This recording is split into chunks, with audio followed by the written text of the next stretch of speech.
নমস্কাৰ বন্ধু বান্ধৱীসকল সকলোকে জব মাষ্টাৰ আসাম চেনেলটোলৈ স্বাগতম জনাইছোঁ। আশা কৰোঁ আপোনালোক সকলোৰে ভাল। আজি আমি আলোচনা কৰিম ভোটাৰ লিষ্ট কেনেকৈ চাৰ্চ কৰিব বা ডাউনলোড কৰিব। যিহেতু ভোটাৰ লিষ্টখন এখন অতি আপোনালোকৰ জীৱনত দৰকাৰী বস্তু। বিভিন্ন কামত আপোনালোকৰ ভোটাৰ লিষ্টৰ নাম্বাৰ আৰু আপোনাৰ গোটেই ডিটেইলছখিনি শুদ্ধ হৈ আছে নে নাই সকলোখিনি আপোনাৰ জনাটো দৰকাৰ। সেইবাবে আপোনালোকৰ কাৰণে মই ভিডিঅ'টো লৈ আহিছোঁ। ভিডিঅ'টো আপোনালোকে শেষলৈকে চাব। আপোনালোকে গুগলত ভোটাৰ লিষ্ট ডাউনলোড বুলি চাৰ্চ কৰি দিব। চাৰ্চ কৰাৰ লগে লগে কেইবাটাও লিংক খোল খাব। ইয়াত আপোনালোকে এই ইলেক্টৰেল ৰুলত যাব।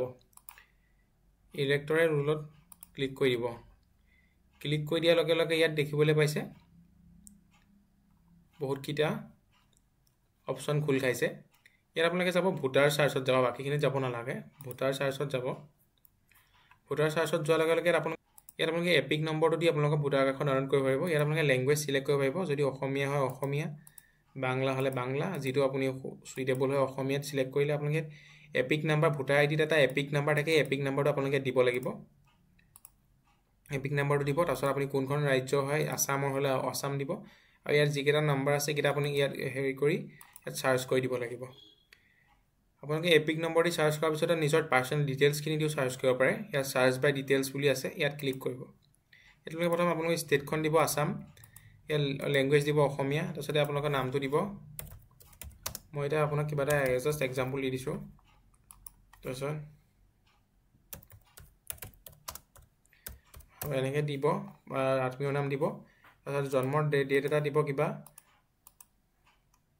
ইয়াত আপোনালোকে নিজৰ ইয়েৰটো চিলেক্ট কৰিব। ইয়াত আপোনালোকে ইয়েৰটো চিলেক্ট কৰিব।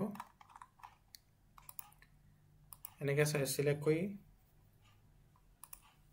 দিব। তাৰপিছত ইয়াত বয়সটো আহিছে, বয়সত ইয়াত আপুনি কিবা এটা দি দিব। ইয়াৰ পৰা আপোনাৰ যিটো ৰিয়েল হয় সেইটো দিব, একুৰেট বয়সটো। মই ইয়াত আপোনাক জাষ্ট এক্সাম্পলৰ কাৰণে দিছোঁ। যদি পুৰুষ হয় ইয়াত ক্লিক কৰিব, ফিমেল হ'লে ইয়াত ক্লিক কৰিব, থাৰ্ড জেণ্ডাৰ হ'লে ইয়াত ক্লিক কৰিব, পুৰুষ হ'লে ইয়াত ক্লিক কৰিব। তাৰপিছত কোনখন ডিষ্ট্ৰিক্ট হয়, বৰপেটা হ'লে বৰপেটা, নগাঁও হ'লে নগাঁও, চৰাইদেউ হ'লে চৰাইদেউ। মই বাক্সা এনেই জাষ্ট দেখাইছোঁ, কিন্তু বাক্সা বুলি চাৰ্চ কৰিব। তাৰপিছত ইয়াত যিটো কেপচা আছে 8936WH, এইটো দিয়াৰ লগে লগে ইয়াত চাৰ্চ কৰি দিব। চাৰ্চ কৰি দিলে আপোনালোকৰ নিজৰ গোটেইখিনি ডিটেইলছ আহি যাব। যিহেতু মই এতিয়া ইয়াত আপোনালোকক দেখাবৰ কাৰণে জাষ্ট এক্সাম্পল দিছোঁ, সেইবাবে শুদ্ধ ডিটেইলছ ইয়াত নাহিব। ন' ৰিজাল্ট ফাউণ্ড বুলি শ্ব' কৰিছে। আপোনালোকে তাৰপিছত নিজৰ মোবাইল নাম্বাৰ দিও ইয়াত চাৰ্চ কৰিব পাৰে। ইয়াত আপোনালোকে আকৌ ষ্টেট, লেংগুৱেজ দিব, তাৰপিছত মোবাইল নম্বৰটো দিব। এনেকৈ মোবাইল নম্বৰটো 10টা নম্বৰ দিব। তাৰপিছত কেপচাটো দি ইয়াত চাৰ্চ কৰি দিব। ইয়াত চাৰ্চ কৰি দিয়াৰ লগে লগে আপোনাৰ মোবাইলত এটা OTP আহিব। OTPটো ইয়াত লিখিব। এই OTPটো দি চাৰ্চ কৰি দিব। চাৰ্চ কৰি দিয়াৰ লগে লগে আপোনাৰ ভোটাৰ লিষ্টখন আহি যাব। এইদৰে আপোনালোকে ভোটাৰ লিষ্টখন ডাউনলোড কৰিব পাৰিব। যথেষ্ট সহজ হয়। মই ইয়াৰ চাৰ্চ কৰা লিংকটো একে সহজভাৱে আপোনালোকৰ ডিছক্ৰিপশ্যন বক্সত দি দিম। আপোনালোকে তাৰপৰা ডাইৰেক্ট গৈ ডাউনলোড কৰিব পাৰিব। ইমানখিনি আছিলে আপোনালোকৰ ভোটাৰ লিষ্ট ডাউনলোড কৰাৰ গোটেইকেইটা মেথড মই শিকাই দিলোঁ। যদি ভিডিঅ'টো চাই ভাল পালে লাইক কৰিব, লগৰ বন্ধু বান্ধৱীকেইটা শ্বেয়াৰ কৰিব, লগতে চেনেলটো ছাবস্ক্ৰাইব কৰিবলৈ নাপাহৰিব। ধন্যবাদ।